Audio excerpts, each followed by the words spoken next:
Olá, pessoal. Nós vamos fazer uma retomada, né, sobre as principais obras do romantismo e do modernismo na prosa brasileira, tá? Então, a professora Kátia vai falar um pouquinho com vocês sobre o romantismo, depois eu vou falar um pouquinho sobre o modernismo, tá? Lembrando, né, que tudo isso aí já foi estudado, a gente já viu em sala de aula, nós vamos apenas fazer uma retomada para relembrar alguns pontos, né, alguns pontos principais, e eu quero deixar dica para vocês irem anotando, né? Peguem um papel, peguem uma caneta, vão fazendo as principais anotações, algumas referências, para que vocês possam assimilar melhor o que nós queremos passar para vocês. Tá bem? Então, a gente quer que vocês aproveitem essa aula, aproveitem esses vídeos, tá? E vamos em frente.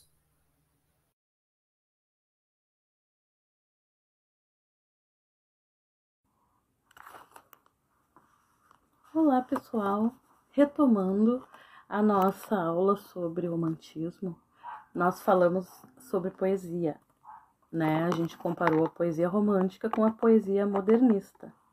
E agora nós vamos falar sobre a prosa romântica. Voltando às características principais lá do romantismo, a gente viu que o nacionalismo era uma característica bem marcante do romantismo, assim como a idealização, o subjetivismo, imaginar assim, o ser amado, não como ele era realmente, mas tu idealizava ele especial, herói, forte. E esse foi uma das grandes características da fase romântica. Escapismo, que seria uma fuga da realidade. Os românticos, eles geralmente viviam amores dramáticos que não se realizavam porque o bonito era sofrer por amor, não viver esse amor, né? Então a maioria das histórias do romantismo conta assim que fala no ser amado, naquele que morreu, ou que foi embora, ou que geralmente eles não têm um final feliz, as histórias da época do romantismo. Tá, falando de prosa romântica, a gente tem um grande autor desta época, que se chama José de Alencar. José de Alencar, ele escreveu romances em todas as épocas do romantismo. Ele tem romances indianistas, romances regionalistas e romances urbanos. Todos esses romances fizeram um grande sucesso. Ele se preocupava muito com a consolidação de uma cultura autenticamente brasileira. Ele queria produzir seus textos o mais semelhante possível com o português falado no Brasil, diferente dos outros autores, né, que se inspiravam em Portugal, buscavam lá a inspiração para sua escrita. O José de Alencar não, ele queria escrever exatamente como se falava aqui no Brasil.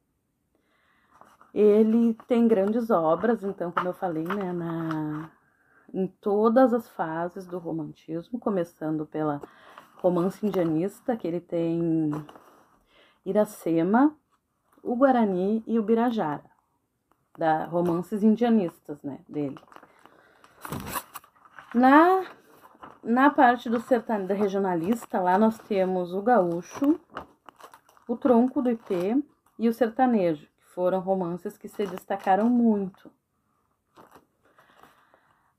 No meio urbano, ele teve romances como Lucíula, Diva e Senhora, que inclusive são muito lidos até hoje e tem grande destaque.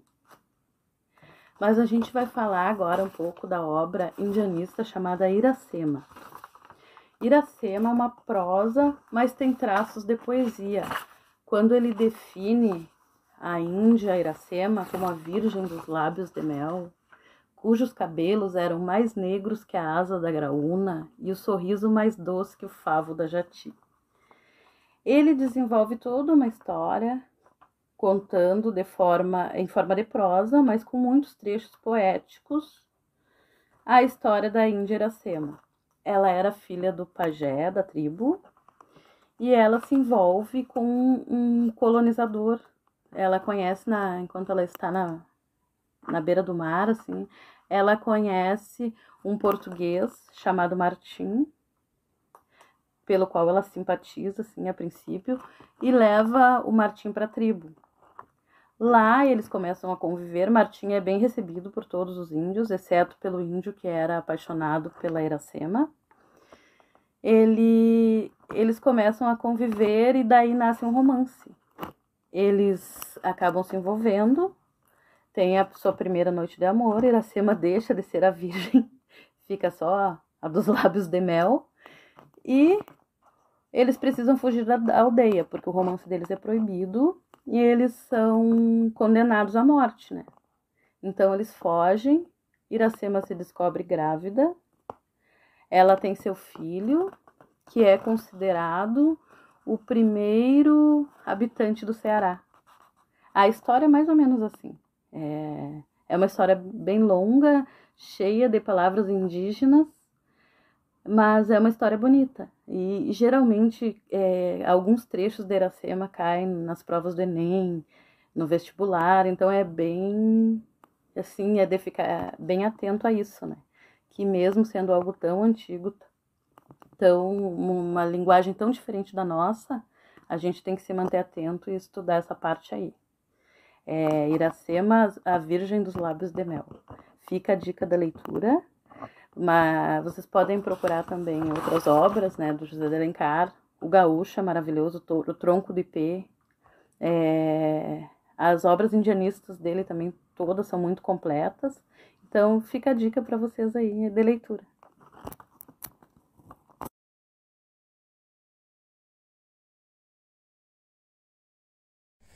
Ai, que preguiça.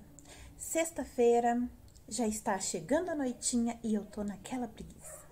Mas eu preciso ver com vocês ainda alguns conceitos para as nossas aulas de literatura.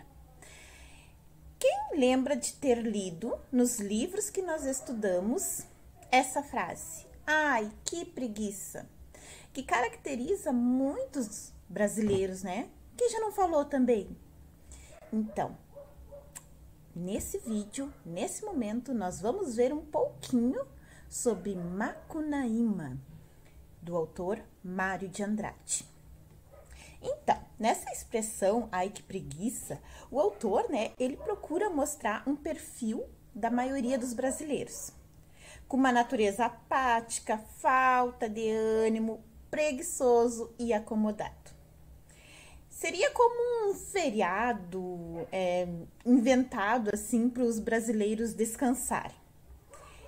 Essa frase, ai que preguiça, ela é repetida, né, várias vezes durante o livro e quem leu, que nós já trabalhamos em aula, vai lembrar disso. E o personagem do livro, ele costumava repetir essa frase, é como um bordão. Então, Macunaíma, né, ela é fruto, esse livro ele é fruto de um conhecimento reunido por Mário de Andrade e ele procurou usar bastante lendas, mitos, coisas do folclore brasileiro.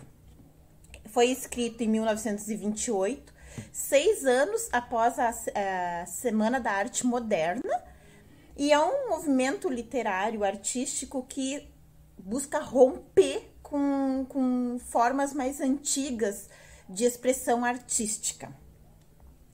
Mário de Andrade, né, como nós já bem vimos em outras aulas também, um estudioso da literatura, também estudava música e também estudava muito o folclore. E através de pesquisas, o autor ele busca elementos que tenham características bem brasileiras. E aí, com isso daí, né, ele começa a reunir escritas, falas e cria uma obra bem diversificada. ele procurou também resgatar a língua brasileira, dando bastante enfoque na linguagem popular, tá? A obra Macunaíma, ela é considerada uma rapsódia, devido à variedade de gêneros literários que tem presente ali. Tem a epopeia, né, que fala da criação do herói, o mito do homem-herói. A crônica, né, com palavras bem despojadas, lembram, né, o conceito de crônica, né, que vai um pouco de humor ali. E a paródia, que é a imitação de estilos. O modernismo, como a gente sabe, como a gente já trabalhou, ele propõe, né, em termos de literatura, a construção de uma linguagem autêntica, nacional e popular.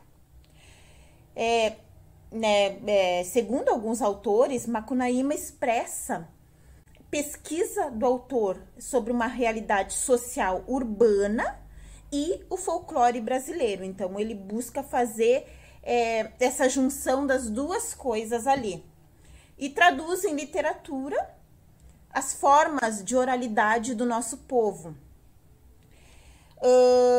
O livro, ele faz parte da primeira fase do modernismo, a fase heróica, como falei ali anteriormente, né?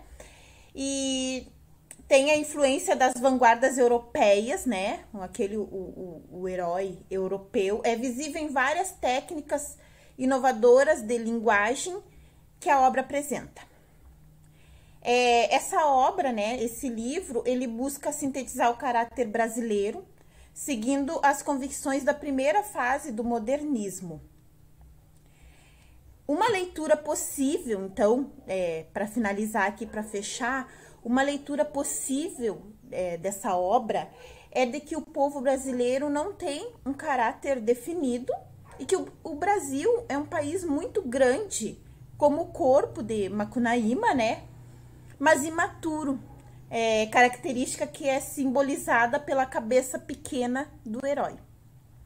Então, pessoal, é isso. Espero que vocês tenham conseguido aprender um pouquinho sobre Macunaíma.